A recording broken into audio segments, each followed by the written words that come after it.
In this lecture, we're going to have a writing session where I'm going to focus primarily on writing sentences, which is what this writing session is for.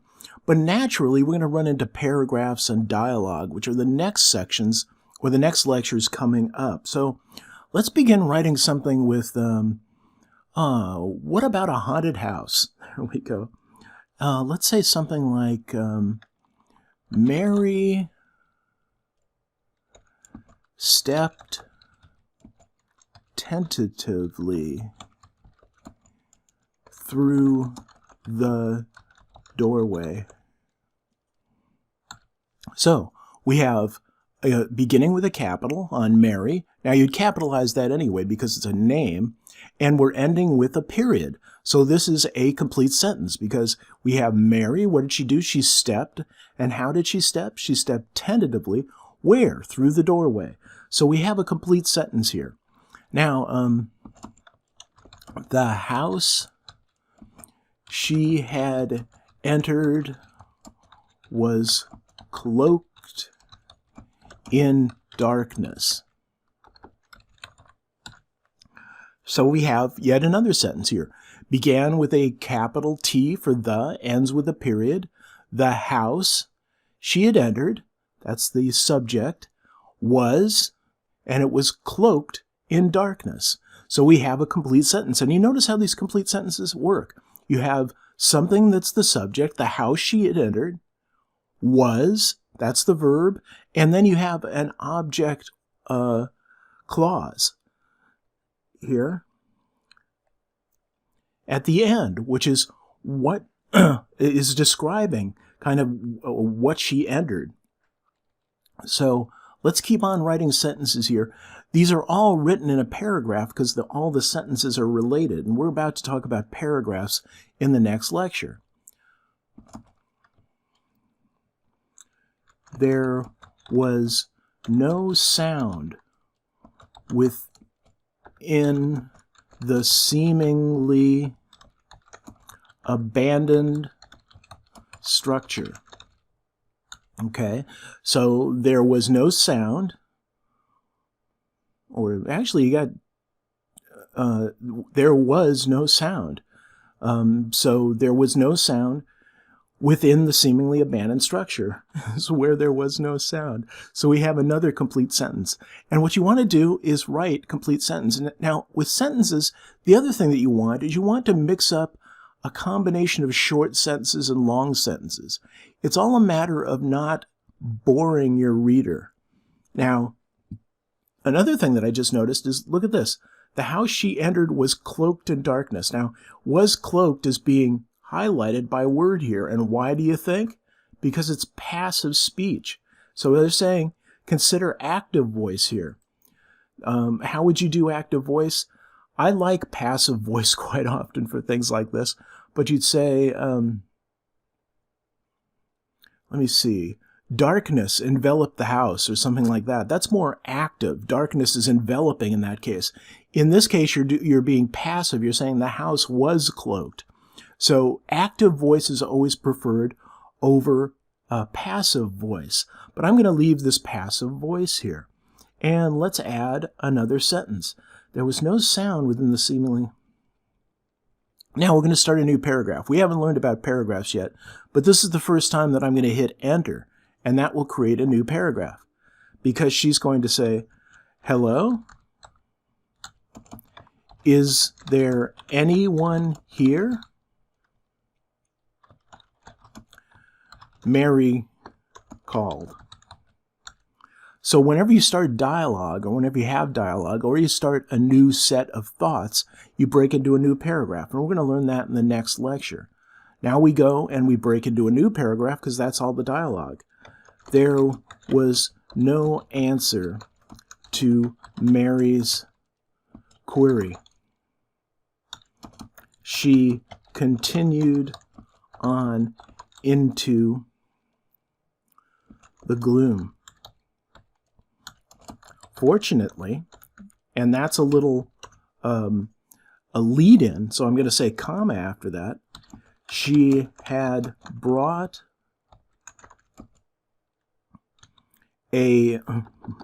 brought spelled correctly, Let's get this up onto the screen.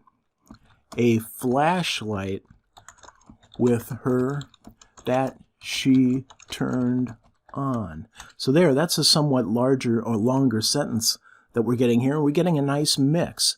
So let's just keep writing sentences here. In the light shed by the beam of her light, she could see that the furniture in the room was all covered with dusty white sheets. Now, is that a complete sentence? Let's take a look. In the shed by her beam, not or her light, of her light. So this is another lead-in here. So we want to set that aside by a comma. In the light shed by the beam of her light. Excuse me. She could see what? She could see that the furniture in the room was covered with dusty white sheets. And let's make sure our tense is right. The light was shed. That's past tense. That's good. She could see. How about she saw? That would be past tense too, or could see is past tense. But the furniture in the room was past tense, covered past tense with a dusty white sheets. So we've got it all past tense. Now let's see if we have subject-verb agreement. The light shed by the beam of her light. Okay. She could see that the furniture is singular, or, well, yeah, it is actually singular. Furniture is actually plural. But the furniture in the room was covered with, okay, so this looks like a good sentence. And we continue writing on. She stepped forward. Now, I would say something like tentatively, but I think I already used the word tentatively. So let's go up and look at, yeah, she stepped tentatively. Again, she's stepping tentatively in. So I don't want to say that twice. That's very rare, and I don't want to repeat it. So she walked further into the darkened room. She found a light switch on the wall and tried it, but to no avail. To no avail. So we're developing further her walking into this darkened house. Suddenly, that's a lead-in, she heard a crash. So suddenly, a little lead-in set off by a comma. She heard, so that's the subject and the verb. And what did she hear? She heard a crash. So that's a complete sentence. It's very short. And notice that short sentences, too, kind of grab your attention. So we were writing along with longer sentences, and then suddenly we came in with a short one. Suddenly, she heard a crash. Wow, that suddenly grabs your attention. And in fact, if you set it off in its own paragraph, it will even grab even more attention. Jumped to attention and pointed the beam of her light in the direction from which the sound had come. Once again, a longer sentence now. So we got that attention, short, pithy sentence out there to get attention. And now we go back to a longer sentence, which begins with a capital, but then Mary would always be capitalized and ends with a period. Mary jumped to attention, and she did something else. She pointed the beam of her light. Where did she do that? In the direction from which the sound had come. This is a complete sentence. Let's keep writing. She saw nothing that would explain the crashing sound. Now we go to a new paragraph because we're going to start a whole new set of thoughts. Mary considered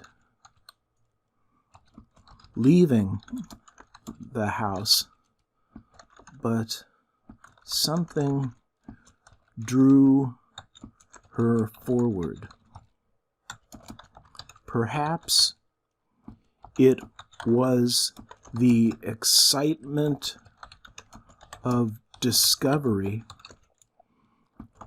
but it was more likely that she didn't want to sound like a scaredy cat. Colloquialism there. When she later explained her adventure to her friends. Okay, now scaredy, it's saying, is probably doesn't know what scaredy is. Yeah, okay, so we're going to go with that for scaredy cat. Now, this is a very long sentence that I threw in. Perhaps it was the excitement of the discovery, but it was more likely that she didn't want to sound like a scaredy cat when she later explained her adventure to her friends. That is a complete sentence, although it's fairly long. So you want to pepper in long sentences along with short. Let's now have her go further into them.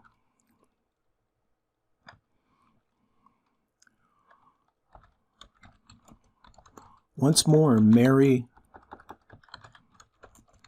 was startled,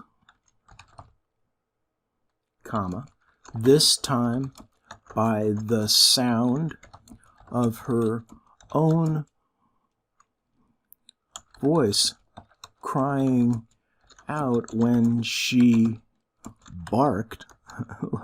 Love that word. That's also kind of an uncommon, slangy kind of word, but barked her shin on an end table. So we just keep on writing complete sentences. We break them into paragraphs, which we're about to talk about in the next section, and that's how you end up writing complete sentences. I hope that was enough of an example for you. In the next lecture, we're going to start talking about paragraphs, and that's this grouping of sentences, which are complete ideas, into related sentences that are talking about the same thing. So once again, it's this commonality that makes a sentence. A sentence has a complete thought, and many related complete thoughts are grouped into paragraphs, which are then grouped into chapters, which are then grouped into a book, which the many related paragraphs tell the entire story of a book. So I'll see you in the next lecture where we start talking about paragraphs.